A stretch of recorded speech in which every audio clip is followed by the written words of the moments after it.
So, first of all, our research was aimed at the study of on the effect of the electrical resistivity of concrete during the sequential fracture test, because we were interested how the crack development affect the parameters related to durability with respect to the, let's say, chloride ingress. And Dr. Vesely, that is partly from the University of Ostrava, as all of us, and partly from the Brno University of Technology, he is responsible for the fracture computation of effective crack length. However, he is not here because he will be next week in the FDM. So I am here in the fracture meeting for the first time, even though I am more concrete durability with respect to chloride ingress oriented. But we'll see through this session. So, as I was saying, I was oriented more on the modeling of the chloride ingress induced corrosion under reinforced bridges. And since there may be cracks involved, and those cracks, especially in the structures where bridges are not covered by overlay, and the structure is without pavement, so the chlorides get directly in. And then we have the crack, that is the job of all of you here, and the durability, and this is interrelated problem. And we want to avoid the corrosion and the chloride ingress that drives the corrosion is related to the cracking. So, since the penetration of chlorides is dependent on the diffusion, and the diffusion may be measured through the electrical resistivity of concrete, we have used the measurement of the electrical resistivity as a tool to assess the ability of the chlorides to get in. And the quality, from the mechanical standpoint, maybe quality of concrete material, that is quasi-brittle, may be related also to the dynamic modulus that may be obtained through the ultrasound testing. So we had two tests, undestructive, the electrical resistivity measurement and the ultrasound measurement. That accompanied the fracture process on the 3-point bending sample with notch. And so it was a sequential fracture test. We had loaded by displacement. We go to the ultimate strength, and then we try to unload the specimen during the downwards path. And when we unloaded it here, we did a measurement of electrical resistivity and the ultrasound. Then we again loaded the sample and in another step unloaded it. So we could have load displacement diagram that were split in several points in order to conduct the measurements via undestructive procedures. And with respect to the electrical resistivity, we have the sample, there is a notch, and you can see the crack development here. And the measurement of the electrical resistivity using the Venner probe was done in the notch, you see the 4 probes. So it was in intact part, both left and right, and through the notch, or the area that was affected by the crack. And I will speak here about the measurement here in the notch level, even though we have measured even the middle part and the ligament part.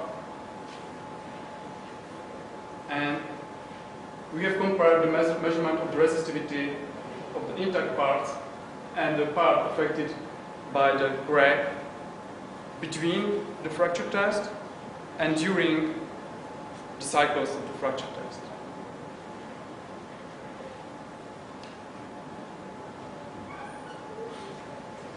Then we have used the ultrasound as well and measured the time the ultrasound pulse need to pass from one probe to the other probe in the notch level and the ligament level, and it was done from both sides of the sample, similarly to the resistivity measurement. So we had the fracture test, we had the resistivity reading, and we have the ultrasound pulse during the cycles.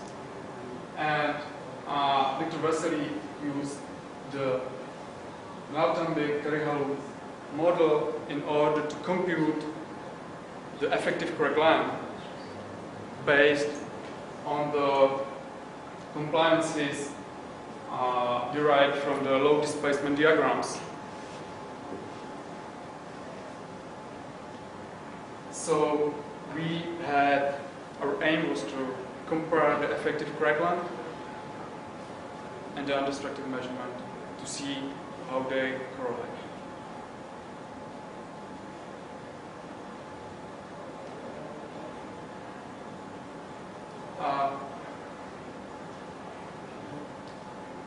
We have found several compliances, unloading, reloading, that led to a little bit different effective crack length. But since we compared, we decided to use something called like mean compliance in order to compare the resistivity and the ultrasound. So it's more of the qualitative comparison than the exact quantitative comparison with respect to the crack length.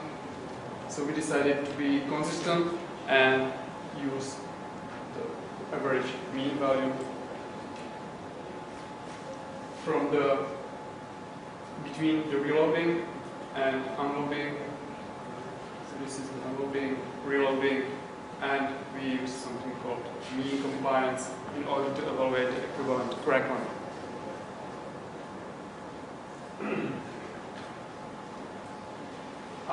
We used the ready-mix prepared samples 10 by 10 by 400 by 40 centimeters, so 10 by 10 by 40, and because the electromechanical machine was not so stiff, we needed to reduce the stiffness of the samples, so we split them in 3.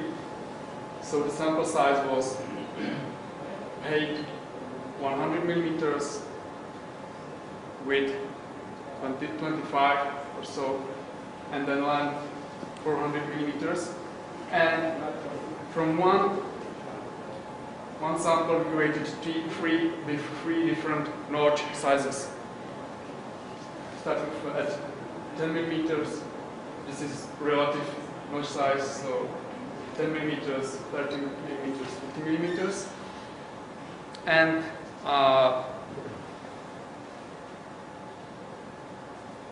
the samples were cast and then wet cured in a water tank. There is this part for some kind of 220 days.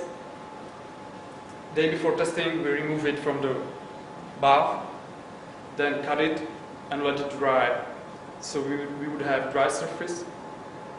In the next set of experiments.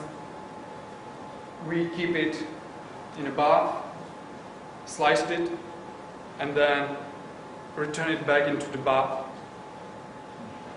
And during the testing, during the sequential testing, we have moisture to the surface in order to keep it wet. Because the electrical resistivity measurement is, the results are a function of the water content, because it's electricity. And in the first set of trials, let me go back.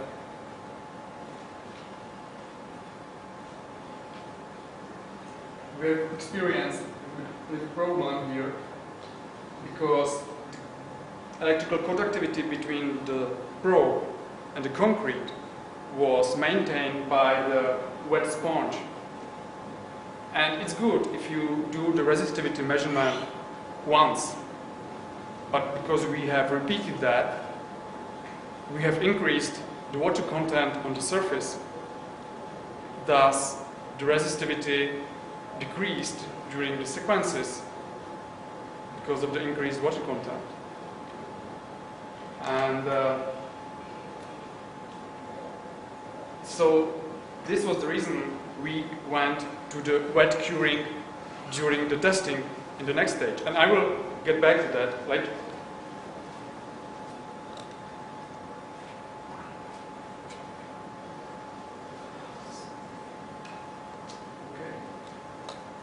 So this is the typical loading diagrams. This was pre-dried surface specimen that was removed from the bath and kept outside for roughly 1 day. And you can see the unloading path, then complete stopping and reloading. Here in first set we have 10 millimeters, 30, 50. And as I mentioned, the electromechanical machine wasn't so stiff, so we decided in the second round to increase the notch to have more loading and reloading. So this is the wet surface specimen. So this was the typical diagrams used to compute the compliances and then effective correction.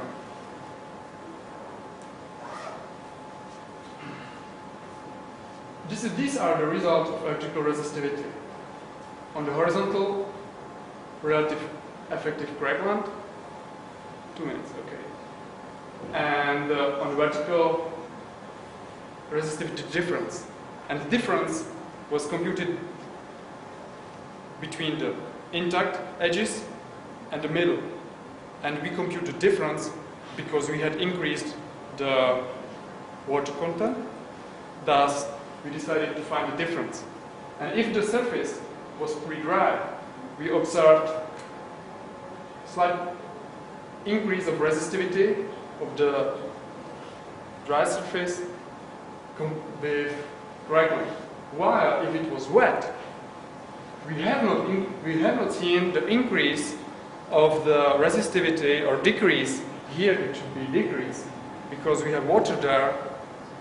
And if we create crack, it shall be more tortuous and the water shall go better between two parts. But we haven't seen that. What we have seen is clustering based on the notch size. So the resistivity could have captured the notch size, but not the crack growth. In the wet, there is something in the dry. And we want to confirm that in the next set of experiments. And there are some inconsistencies because the resistivity reading had quite large scatter. This is the ultrasound. Pre-dried, wet surface. With the crack growth, we have observed longer time of the ultrasound to pass. So the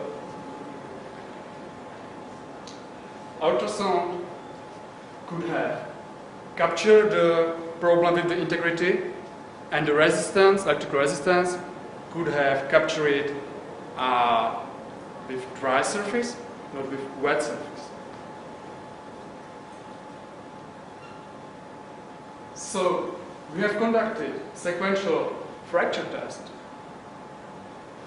that was accompanied with the undestructive measurement of electrical resistivity and ultrasound pulse.